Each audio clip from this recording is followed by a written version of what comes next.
एक तो मुझे समझ में नहीं आता कौन लोग हैं जो बोलते हैं छोटा बेटा लाडला होता है। भाई साहब हम अकेले नहीं होते, और हमसे बड़ा एक भाई या बहन होता है जो हमें नौकर बना देता है। हमारा घर पे नाम भी छोटू होता है।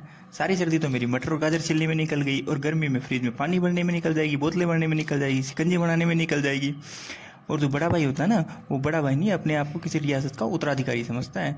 पानी पी के बोतल कहाँ फेंकेगा और ढक्कन कहीं कहीं और, फिर पहले बोतल ढूंढो, फिर उसका ढक्कन ढूंढो, उसमें फिर पानी भरो, उसको पानी पिलाना, उसको खाना खिलाना, उसके कपड़े धोना, उसके कपड़ों का ध्यान रखना, यहाँ तक कि नहाने का पानी भरने का काम भी हमारा होता है। घर में मैं बेटा नहीं नौकर हूँ। अगर कभी गलती से करके बाहर गया हूँ ना तो खाली हाथ नहीं आया वापस। कभी सब्जी लेके आया हूँ, कभी पंसारी का सामान लेके आया हूँ, कभी आटा लेके आया हूँ, या कभी कुछ और लेके आया हूँ।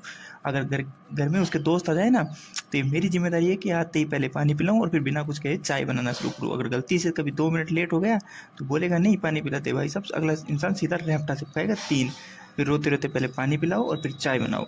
यूँ तो अगला इंसान पानी पीने भी नहीं उठेगा, लेकिन मुझे मारने के लिए 3 किलोमीटर तक पीछे भाग सकता है। मैं कभी अपने दोस्तों को नहीं बुलाता घर पे। एक बार गलती कर दी थी मैंने और बुला लिया था अपने दोस्तों को। आज तक उनको लगता है कि मैं इस घर का नौकर हूँ, और मेरे घर वाले इतने अच्छे हैं कि कहीं मेरा फ्यूचर ख़राब ना हो जाए, इसलिए मुझे घर पे काम करवाने के साथ साथ स्कूल भेज देते हैं ताकि मेरा फ्यूचर सुधर जाए। अब वो मेरे दोस्त नहीं है, अब वो लोग मेरे को दया करते हैं। अगर किसी लड़के का टिफ़िन ख़त्म नहीं हो रहा ना, तो वो फेंकता नहीं है, वापस नहीं ले देता उस टिफ़िन को, वो मुझे दे देता है। बोलता है कि खा ले, कभी कभी तू भी अच्छा खाना खा लिया कर।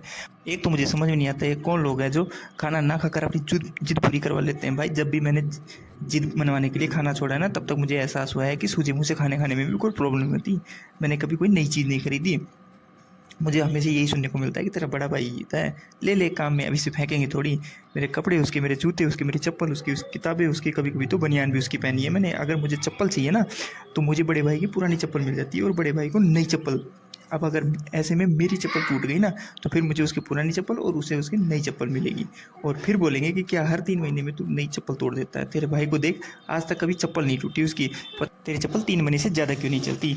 ये लोग ये भूल जाते हैं कि मेरे पास आने से पहले ये चप्पलें 4 महीने तक किसी और उसके घोड़े जैसे पैर है। मैं चप्पलें पहनने से पहले उनको सर्विसिंग और रिपेयरिंग कर खिलाता हूँ। स्कूल में मैंने कभी कोई नई यूनिफॉर्म नहीं पहनी, हिंदी मीडियम में पढ़ना था मुझे, पर नहीं ये बोल के कि अगर तू दूसरे स्कूल में जाएगा तो ये ड्रेस का खर्चा बढ़ जाएगा, और ये जो बड़े भाई की ड्रेस है वो किसे पहनाएंगे?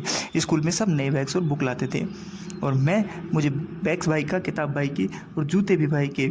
11वीं में मुझे कॉमर्स लेनी थी, लेकिन मुझे साइंस दिला दी ये बोल के कि इसकी किताब होगा क्या होगा। आजकल जो ये लोग ढीले ढाले कपड़े पहन रहे हैं ना, ये फैशन नहीं है कोई। ये सच बात तो ये है कि सब छोटे भाई हैं, और इनकी मम्मियाँ अपने बड़े भाइयों के कपड़े पहना रही है, इसलिए इनके आते नहीं है और ढीले ढीले रहते हैं। घर के सारी चीज़ों का भी पहला की इन्हीं का होता है।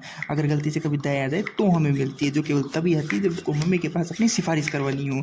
4 दिन पहले 20 मिनट गेम खेलने के लिए मैंने उसका फ़ोन मांग लिया। भाई साहब मुझसे अपने जूते पॉलिश करवाए हैं उसने, और वो भी ऐसी वैसी पॉलिश नहीं, उसकी शक्ल, मेरी शक्ल दिखनी चाहिए जूतों से।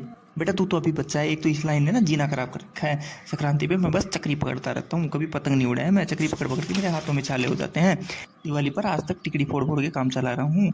मम्मी के सामने रो रो कर कैसे कैसे पैसे मैं लेता हूँ पटाखों के लिए, और जब उनके फोड़ने की बारी आती है तो अभी तू छोटा है, तेरे लग जाएगी। 20 साल की दाढ़ी मूंछों वाला छोटा बच्चा हूँ मैं। अभी साल भर पहले दिवाली की सफाई में जब पुराने कागजों में मेरा बर्थ सर्टिफिकेट मिला और उसमें डिटेल देखी, तब जाके मुझे यकीन हुआ कि मैं वाकई इसी घर का बच्चा हूँ, मैं सच्चा बच्चा हूँ। नहीं तो मुझे तो ये यकीन हो चला था कि मैं मंदिर की सीढ़ियों पे पड़ा मिला था। और अब ये बात मैं सारी स्कूल को समझा रहा हूँ। इन बड़े भाइयों का कुछ करना होगा, मैं तो कहता हूँ धरने पे बैठो। बैठे बैठे पंचायत हो रही है, यहाँ पे गेम खेला जा रहा है। ये नहीं काम कर लिया जाए, इतना सारा काम पड़ा, कपड़े प्रेस को बाकी हैं, बर्तन पड़े हैं, पर नहीं, इनको पंचायत चाहिए।